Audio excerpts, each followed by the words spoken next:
6월 7일 새벽기도 하나님 앞에 드리겠습니다. 우리 사도신경으로 신앙 고백하겠습니다. 나는 전능하신 아버지 하나님, 천지의 창조주를 믿습니다. 나는 그의 유일하신 아들 우리 주 예수 그리스도를 믿습니다. 그는 성령으로 잉태되어 동정녀 마리아에게서 나시고 본디오 빌라도에게 고난을 받아 십자가에 못 박혀 죽으시고 장사된 지 사흘 만에 죽은 자 가운데서 다시 살아나셨으며 하늘에 오르시어 전능하신 아버지 하나님 우편에 앉아 계시다가 거기로부터 살아있는 자와 죽은 자를 심판하러 오십니다. 나는 성령을 믿으며 거룩한 공교회와 성도의 교제와 죄를 용서받는 것과 몸의 부활과 영생을 믿습니다. 아멘. 304장 찬송하겠습니다. 찬송가 304장.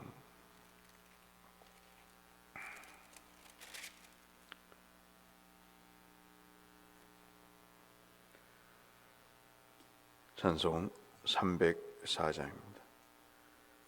그 크신 하나님의 사랑 말로 다 형용 못하네. 저 높고 높은 별을 넘어 이 낮고 낮은 땅 위에 죄범한 영혼 구하려 그 아들 보내사 화목제물 삼으시고 죄 용서하셨네. 하나님 크신 사랑은 증량 다 못하네. 영원히 변치 않는 사랑 성도여 찬양하세. 괴로운 시절 지나가고 땅 위에 영화 쇠할 때 주 믿지 않던 영혼들은 큰 소리 외쳐 울어도 주 믿는 성도들에게 큰 사랑 베푸사 우리의 죄 사했으니 그 은혜 잊을까. 하나님 크신 사랑은 증량 다 못하네. 영원히 변치 않는 사랑 성도여 찬양하세. 하늘을 두루마리 삼고 바다를 먹물 삼아도 한없는 하나님의 사랑 다 기록할 수 없겠네. 하나님의 크신 사랑 그 어찌 닿았을까. 저 하늘 높이 쌓아도 채우지 못하리. 하나님 크신 사랑은 증량 다 못하네. 영원히 변치 않는 사랑 성도여 찬양하세.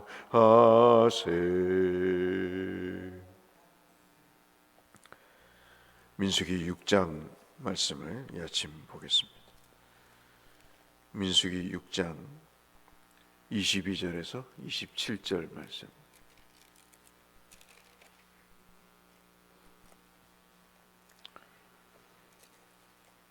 민수기 6장 22절에서 27절의 말씀. 한 목소리로 같이 읽도록 하겠습니다.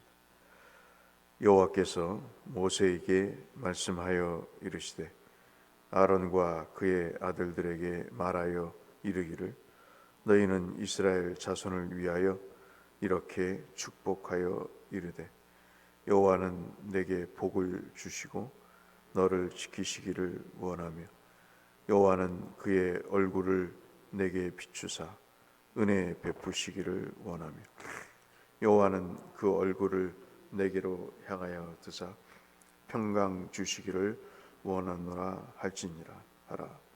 그들은 이같이 내 이름으로 이스라엘 자손에게 축복할지니 내가 그들에게 복을 주리라. 아멘.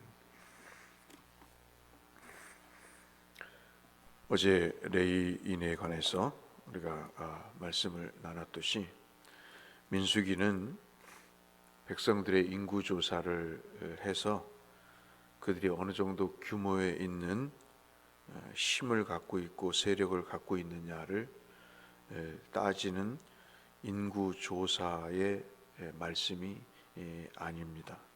민수기는 시내산에서 모압 평지, 즉 가나안 땅 들어가기 전까지 여행을 하면서 그들이 삶에서 어떻게 하나님의 말씀을 실천하며 살아가야 되는가에 대한 내용을 설명하는 말씀이 민수기입니다.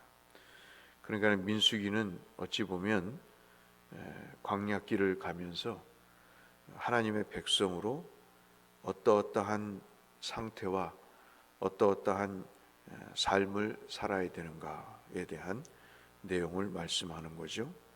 그렇기 때문에 실생활에서 마치 큐티와 같은 그러한 말씀을 가르치고 있다 보면 되겠습니다.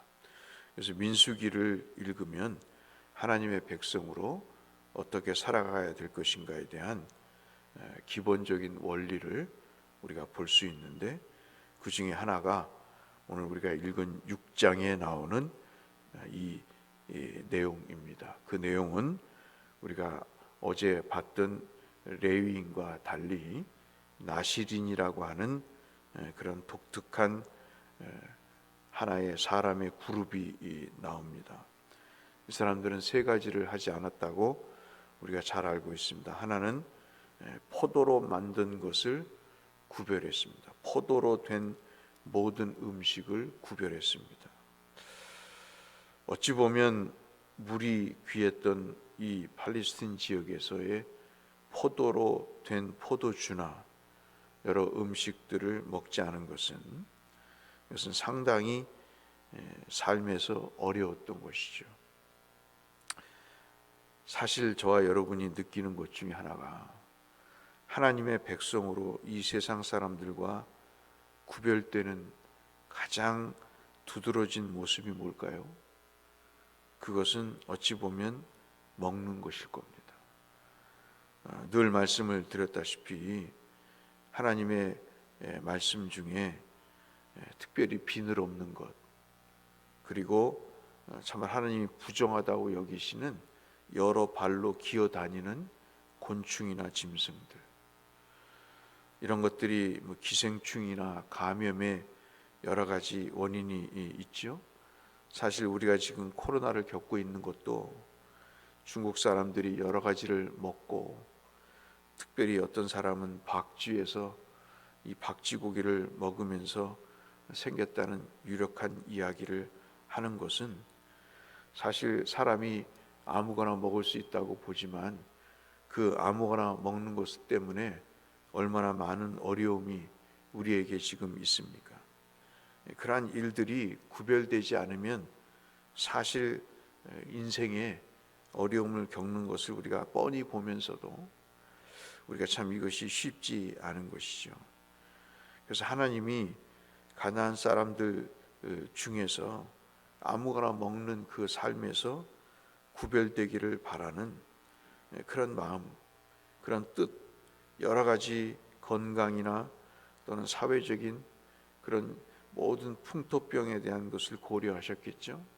더더욱 하나님의 거룩한 백성으로 나실인이라고 하는 특별한 계층을 하나님께서 구별해서 세우시면서 그들이 포도로 된 모든 것은 먹지 말아야 될 것이다.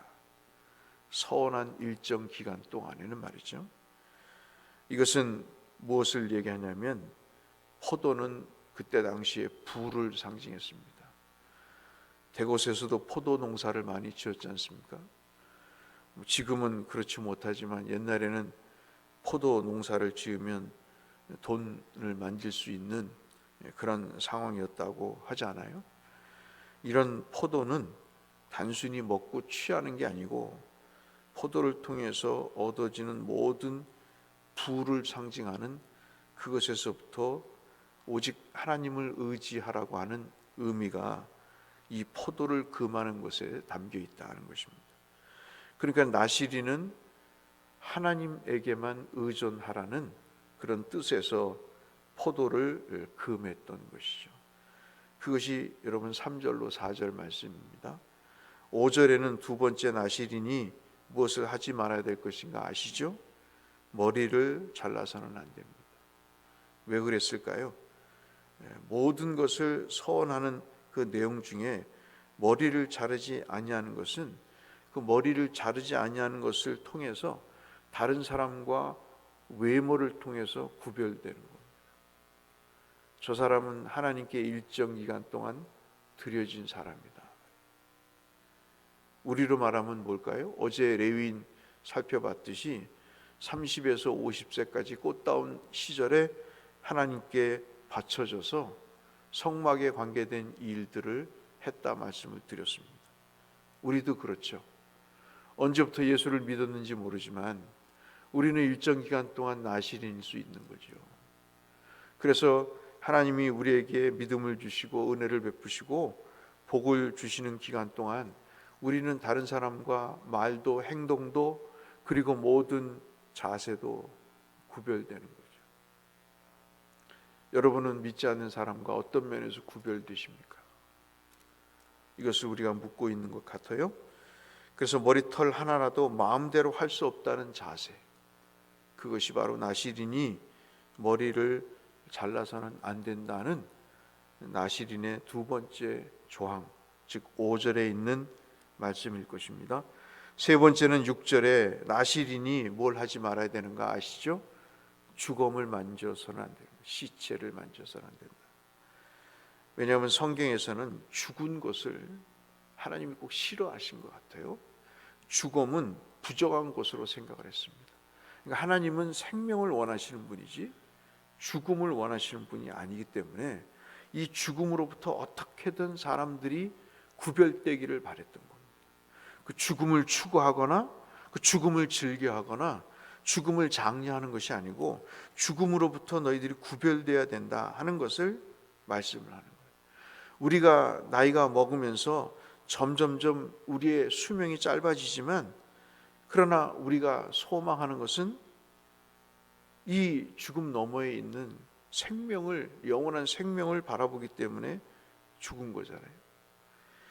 제가 지금까지 목회자를 하면서 한 번도 그런 사람을 본 적이 없어요. 제가 전도사 때나 부목사 때나 목사님 내가 죽으면 환송식을 해주세요. 천국 환송식을 해주세요. 절대 슬픈 찬송 불러주지 마세요. 오히려 기뻐하며 하나님께 감사의 예배를 드려주세요 라는 분들을 한 번도 못 봤습니다. 근데 주변에 여러분들 많이 들으셨죠? 장례 예배가 아니라 천국 환송 예배를 했다는 이야기를 많이 들어보셨죠. 우리는 영적인 나실인입니다. 죽음에서부터 구별된 사람들이죠. 생명을 얻은 사람들입니다. 그렇기 때문에 나시린은 특별히 이 시체를 만졌을 때는 아주 정결 예식을 통해서 그 정결 예식을 드리고 나서 다시 그 시간부터 나시린으로 기간을 시작하는 그런 것이 있었습니다. 그리고 참 재미있는 것은 7절을 한번 보실까요? 여러분이 신앙적인 상식으로도 알아두셔야 되는데, 제사장들이 이 소위 말해서 여러 가지 표를 갖고 있었습니다. 그런데 자기 몸이 하나님으로부터 구별된 몸이다라는 그 표시로 머리에, 이마에죠, 이마에 뭐를 붙였냐면 표를 붙였는데, 그게 뭐냐면 레위기, 여러분 혹시 볼펜이 있으면 적어보시기 바랍니다. 언젠가도 설교 드린 것 같은데 레위기 8장 9절에 보면 여호와께 성결이라는 우리말로 굳이 번역을 하면 그것을 이렇게 이마에 붙이고 다녔습니다. 자기는 하나님께 구별된 사람이다. 참 철저했죠. 나시린이 똑같이 그렇게 하도록 하나님께서 7절에 자기 몸을 구별해서 하나님께 드리는 그 표를 머리에 붙이라고 하나님이 말씀하십니다. 마치 이 관을 쓴 것 같죠. 제사장들은 관을 썼잖아요. 그 관에 그렇게 새겨져 있는 것입니다. 이렇게 철저하게 하나님께 구별된 삶을 산 사람에게 오늘 우리가 읽은 여러분 22절로 27절에 하나님이 특별히 아론에게 모세를 통해서 그 아들들에게 이스라엘 백성들을 축복하라 그럽니다. 여러분 성경을 보시면 맥락이라는 게 있습니다. 우리의 삶도 그렇죠. 말을 할 때도 맥락이 있어야 됩니다. 성경도 맥락이 있어요. 무턱대고 축복하는 게 아니고 이렇게 나시린으로 하나님이 레위인으로 살 때 하나님을 의존하고 하나님만을 바라보고 그분에게 소망을 두는 자에게 복을 주시도록 기도하라. 그들을 지키기를 너는 기도해야 된다. 다른 신은 신 앞에 고개도 못 돌리고 위아래도 움직이지 못하는 죽은 그 신 앞에서 벌벌 떠는데, 너희가 믿는 여호와라고 하는 신은 얼굴을 돌리셔서 마주 대하는 분이시다. 그분은 얼굴을 돌려서 내 인생에 필요한 은혜를 베푸시는 분이다. 그렇게 나시린으로 레위인으로 구별된 삶을 사는 자에게 은혜를 베푸시기를 원하도록 기도해라. 또 그에게 얼굴을, 시선을 돌려서 평강 주시기를 원하라. 구하라. 여러분, 보호와 은혜와 평강, 삶의 전부죠. 겉과 속에 필요한 모든 것입니다. 인생을 사는데 광야길이 얼마나 위험합니까? 가나안 땅까지 들어가는데 하나님이 지켜주지 않으면 어떻게 우리가 살 수 있겠습니까? 그러니 보호가 필요했던 거죠. 우리가 삶에 필요한 여러 요소 가운데 은혜 없이는 어떻게 삽니까? 그렇기 때문에 그 삶의 실질적인 그 한 중앙에 필요한 내용 중에 은혜가 반드시 있어야 되는 거죠. 그 다음에 모든 것이 갖추어졌어도 그 마음에 평강이 없으면, 여러분 지옥이라고 늘 말씀을 드렸잖아요. 이 세 가지가, 보호와 은혜와 평강이 이스라엘에게 있어서 가나안 땅을 들어가는 그들에게나 우리에게나 반드시 필요한 것입니다. 여러분 한번 자녀들을 위해서 한번 기도해 보세요. 늘 말씀드렸지만 아이들이 자면요, 이마에 손을 얹고 머리에 손을 얹고 한번 축복해 보시라니까요. 애가 컸건 아니면 작든 간에 여러분 꼭 자녀들을 위해서 머리에 손을 얹고 축복하세요. 참 제가 그렇게 해서 그런지 모르지만 말씀드렸잖아요. 제 셋째, 넷째가 목욕탕에서 빨가벗고 두 놈이 목욕을 하는데 막내가 지 형한테 머리를 들이밀라고 했대요. 왜냐하면 내가 너를 축복할게 그러면서 그 뭐 3살째인가 4살째인가 뭐 답니다. 저 한참 공부할 때 두 사내 녀석이 욕조에 누워 앉아서 형에게 동생이 축복을 하는 그런 일을 집사람이 보면서 참 보고 배우는 게 중요하다 하는 생각을 이야기를 하더라고요. 그럼 하나님이 반드시 복을 주시겠다고 하셨어요. 그런데 이 복은 나시린으로 살 때 가능한 일입니다.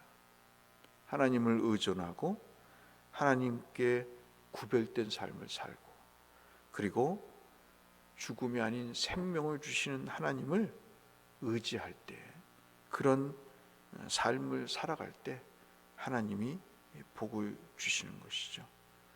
그렇게 한번 우리가 축복하는 모습을 우리가 보이고 그들을 진심으로 하나님께 복을 빌 때 참으로 이 하나님의 풍성하고 온전한 사랑은 우리 자녀들에게도 우리 교회에서도 있을 것입니다. 여러분, 교회에 오실 때 교인들이 눈에 들어오잖아요. 그러면 송석재 권사님이 오셨어요. 그러면 마음으로 기도를 하시는 거예요. 하나님, 우리 송 권사님에게 복을 주시기를 원합니다. 저분을 지켜주시기를 원하고, 저분의 삶에 은혜를 베푸시기를 원하고, 저분의 삶에 평강 주시기를 원합니다. 1분도 안 걸려요. 한번 그렇게 해보세요. 교회에 오면 저 사람 또 왔어? 그러지 말고 하나님께 복을 빌어보세요. 복을 빌면 뭐라고 그런다고요? 그 복이 합당치 않으면 자기에게로 오는 겁니다. 그렇게 사는 것이 성도의 삶이에요. 시시비비를 가리는 것이 성도의 삶이 아닙니다. 여기는요, 재판하는 것이 아닙니다. 복을 빌고 은혜를 나누고 평강을 경험하는 것이 교회입니다. 이것이 성도의 삶이에요. 그러면 모든 것이 달라질 것입니다. 하나님의 방식대로 살 때 하나님의 방식대로 복을 주시는 그 은혜를 누리시는 여러분 되시기를 이 말씀을 빌어 주의 이름으로 축원합니다. 거룩하신 아버지 하나님, 우리는 모두 레위인뿐만 아니라 나시린입니다. 하나님께서 이 복을 우리에게 주셔서 대대로 하나님의 영광을 드러내고 하나님의 존귀한 삶을 살아가는 영적인 나시린이 되게 하여 주옵소서. 예수님 이름으로 기도 올리옵나이다. 하늘에 계신 우리 아버지, 아버지의 이름을 거룩하게 하시며 아버지의 나라가 오게 하시며 아버지의 뜻이 하늘에서와 같이 땅에서도 이루어지게 하소서. 오늘 우리에게 일용할 양식을 주시고 우리가 우리에게 잘못한 사람을 용서하여 준 것 같이 우리 죄를 용서하여 주시고 우리를 시험에 빠지지 않게 하시고 악에서 구하소서. 나라와 권능과 영광이 영원히 아버지의 것입니다. 아멘. 기도로 주 앞에 나가겠습니다. 하나님 아버지, 감사합니다. 오늘도 하나님께서 생명을 주시고 말씀으로 은혜를 주시니 감사합니다. 저희들이 살아가야 될 속도가 아닌 방향을 일러주시니 감사합니다. 하나님께 은혜를 구합니다. 하나님의 보호를 구합니다. 하나님 평강 주시기를 구합니다. 주여, 우리의 삶에 구별됨이 있게 하시고 그 속에서 베푸시는 인생의 여정 속에 허락하시는 말로 형용할 수 없는 하나님의 은혜가 우리를 살려나가게 하시고 능력 있게 하시고 온전케 하시는 주의 손길의 빚음이 있게 하여 주시옵소서.